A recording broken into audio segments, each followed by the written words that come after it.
Joining me now from Los Angeles, editor-in-chief for Front Page Index, Alex Datig. Alex, we can also add in there, you know this, 15% of that homeless population is hooked on some sort of substance, drugs or alcohol. Another quarter is mentally ill. You've recently said in some of your postings that these people are downright angry. What do you mean by that? Well, they're downright angry and they're downright dangerous. I visited a couple of those sites, Graham, and I was approached by a homeless veteran, a Marine, who spoke to me in such a tone like I thought I was going to be raped. He said, I'm sorry, it was very traumatic for me because he came in my face and he said very bad things. He used a lot of profanity, and he spoke to me in such a tone where as if he were to attempt to rape me, and I did nothing wrong. I was just there looking at a property. And the other day, on Sunday, I was at a property, Measure Triple H property. I just wanted to see what the process was of construction, and it was rebar sticking out of the ground. And it was an incredibly hostile environment.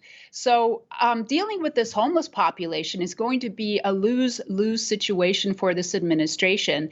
And, given the story that you just showed your audience, right. All they keep doing, Graham, and I'm going to quote former LA City Councilman Dennis Zine, who I spoke with last night, who said all they keep doing is putting lipstick on the pig. They just keep taking money, throwing it down the rat hole, and we got billions of dollars spent on this, and I want to talk about worse. I want to talk about Triple H. And when you use the term administration, you're not talking about the Trump administration, just to be clear. You're talking about Eric Garcetti, the mayor of Los Angeles, his administration. Yeah. Now, I was in L.A. just last week, and I couldn't wait to get out of there. I mean, I wasn't worried for my life. It was just disgusting. It was a horrible, it's a blighted city now. And you, though, you're out there walking the streets and you're videotaping what's going on. And you videotape what happens when the sun goes down. Roll tape.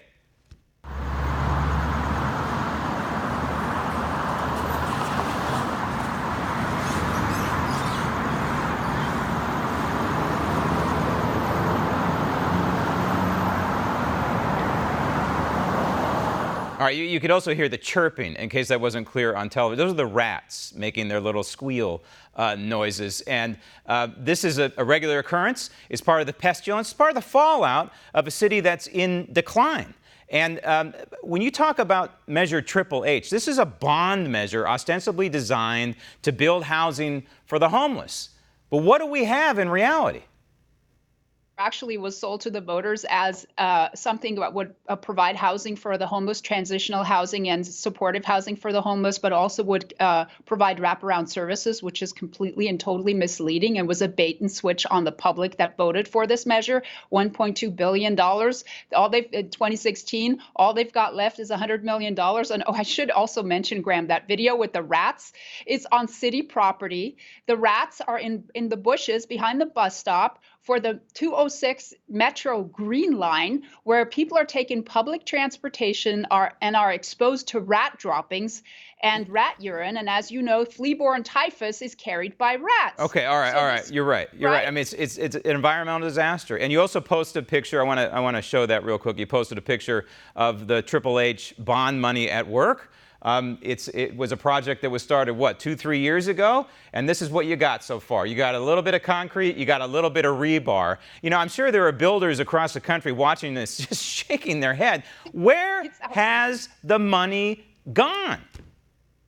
Exactly. And then when you look at the quarterly report that the city attorney's office just released from the meeting, you've got Triple H subsidy money, and then you have all this other money that nobody knows where it came from. In the ballot measure, it says the money may also come from the general fund and other sources, and those so-called other sources are not identified. So no one knows what those other sources are, Graham. There's only one. It's a total fraud. There's only one solution now. It's either at the state level or the federal level, and the state is just going to keep throw more good money after bad.